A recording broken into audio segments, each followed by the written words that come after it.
Welcome to my channel friends, thanks for joining. Friends, आज का हमारा टॉपिक है, अगर आपका मीठा खराब हो गया है तो आपको इस वक्त में कौन सी ग़िज़ाएं खानी चाहिए, कौन से खाने खाने चाहिए, फूड खाने चाहिए। आज की वीडियो में आप ये जान पाएंगे। फ्रेंड्स, यहाँ पर रिक्वेस्ट करना चाहूंगी, प्लीज चैनल को सब्सक्राइब जरूर कीजिएगा। इसके लिए सब्सक्राइब बटन पर क्लिक कीजिएगा, साथ बेल के आइकन को भी जरूर क्लिक कीजिएगा। इस पर क्लिक करने से आपको हाल में आने वाली वीडियो के अपडेट मिल सकेगी और आप हमारी वीडियो सबसे पहले देख पाएंगे। टॉपिक की तरफ आते हैं फ्रेंड्स कि आपको कौन कौन से खाने खाने चाहिए, ग़िज़ाएं खानी चाहिए, कौन से फूड खाने चाहिए। सबसे पहले तो घरों में आमतौर पर पेट खराब होने की सूरत में दाल चावल की खिचड़ी बनाई जाती है, जो कि एक बेस्ट ग़िज़ा होती है खाने के लिए, क्योंकि बाकी चीजों को खाने को जी नहीं चाहता है, तो ये एक नरम सी ग़िज़ा होती है जिसको खाया जाता है। इसके लिए चावल या जई का आटा इस्तेमाल किया जा सकता है और इसके अलावा टोस्ट वगैरह जो है वो भी खाए जा सकते हैं, क्योंकि ये नरम निशास्ता होते हैं, कार्बोहाइड्रेट्स का जरिया होते हैं। इसलिए ज्यादा ठोस ग़िज़ा की बजाय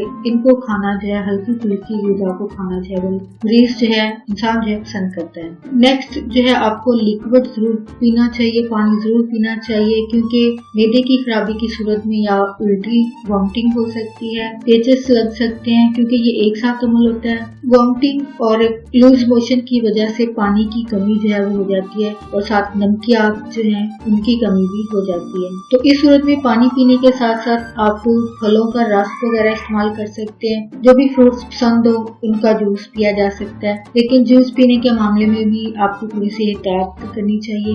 यानी एक ग्लास के अंदर अगर माल्टो का जूस जो बनाया जाए तो उसमें 7 से 8 माल्टो का इस्तेमाल किया जाता है, तो ये काफी हद तक ज्यादा मकदार होती है सिट्रिक की, एसिड की, जो कि खट्टा होता है, खटास होती है इसके अंदर, जो कि पेट के लिए ज्यादा खतरे का बायस हो सकती है। तो इस सूरत में आप सिर्फ एक माल्टा खा सकते हैं, वो ज्यादा बेहतर है। इसके अलावा नारियल का पानी पिया जा सकता है, क्योंकि बाल दफा बीमारी की सूरत में पानी पीने को भी जी नहीं चाहता है, तो मुंह का जायका चेंज करने के लिए आप पानी के अलावा नारियल का पानी और फलों का रस जो है, जूस जो है इस्तेमाल कर सकते हैं। इसके अलावा जिस्म में नमकियात को पूरा करने के लिए आपको जो डॉक्टर जो लिक्विड देंगे या जो भी नमकोल वगैरह जो है आपको सजेस्ट करेंगे, आप उसका इस्तेमाल भी जरूर कीजिए। बाल दफा इनकी टेस्ट जो है काफी बच्चों को खासतौर पर अजीब लगते हैं, तो इस सूरत में आप इसको चाहे थोड़ा थोड़ा पिलाएं, जरूर पिलाएं, क्योंकि बड़ों को पता होता है कि इसको पीना जो है जरूरी है, लेकिन बच्चों को ये चीज है वो आप कायल नहीं कर सकते हैं बच्चे को इनको पीने के लिए। तो कोशिश करें इसको किसी जूस में शामिल कर लें, या फिर अगर अलग से ही पी लेते हैं तो थोड़ा थोड़ा करके जरूर पिलाते रहें। इसके अलावा दही का इस्तेमाल किया जा सकता है, क्योंकि पेट खराब की सूरत में कब्ज हो सकती है या फिर पेचेस हो सकते हैं, लूज मोशन हो सकते हैं, तो ये दोनों के लिए बेहतर है। दोनों सूरतों में आप दही का इस्तेमाल जरूर कीजिए। इसके अलावा फलों में आप पपीता इस्तेमाल कर सकते हैं। पपीते के बारे में माहिरीन कहते हैं कि ये कब्ज और पेट और फूले हुए पेट को जो है कम करने में मददगार होता है। इसके अलावा पेट के अल्सर का ये कुदरती इलाज भी है। अगर आप इस्तेमाल करते हैं तो यकीनन आपको अल्सर में भी इसका फायदा होगा। इसके अलावा अगर बच्चों के पेट में कीड़े हों तो इस सूरत में भी आप उनको पपीता जो है खिला सकते हैं। इससे पेट में मौजूद कीड़े जो हैं वो फुजले के साथ ही निकल जाएंगे। इसके अलावा आप सब्ज केला इस्तेमाल करवा सकते हैं ऐसे मरीज को।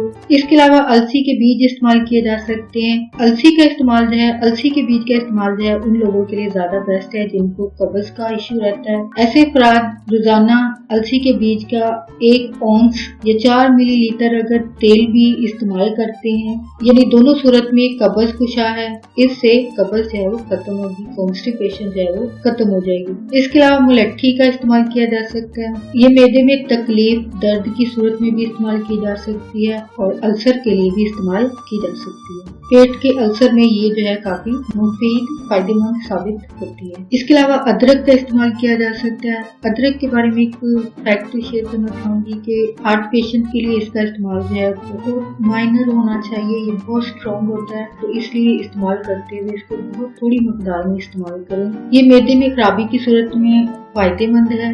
इसके अलावा अगर वॉमिटिंग हो रही है मरीज को, इस सूरत में भी अदरक का इस्तेमाल जो है फायदेमंद है।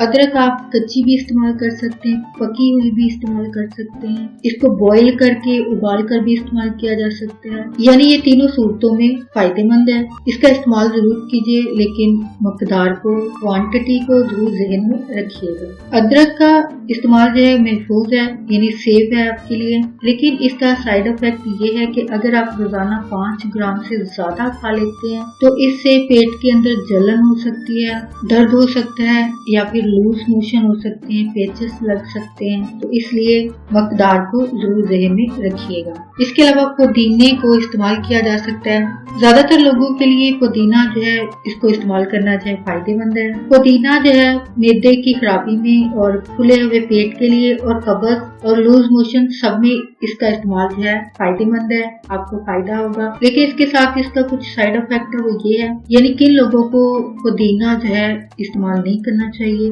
वो लोग ये हैं जिनको गुर्दों का मसला है, किडनीज का इशू है, जिगर का मसला है, लीवर का इशू है, कोई जिगर में पथरी है, मिसाने के अंदर कोई मसला है, यानी इन लोगों को इस्तेमाल करने में थोड़ी सी एहतियात करनी चाहिए या मकदार में बहुत कम इसको इस्तेमाल करना चाहिए। तो फ्रेंड्स, आज का टॉपिक आपके लिए इन्फॉर्मेटिव और इंटरेस्टिंग रहा और मुफीद अवेयरनेस और गाइड के आगे फ्रेंड्स एंड फैमिली के साथ वीडियो को शेयर जरूर कीजिएगा, वीडियो को लाइक जरूर कीजिएगा, कॉमेंट जरूर कीजिएगा। आपका वीडियो देखने के लिए बहुत शुक्रिया।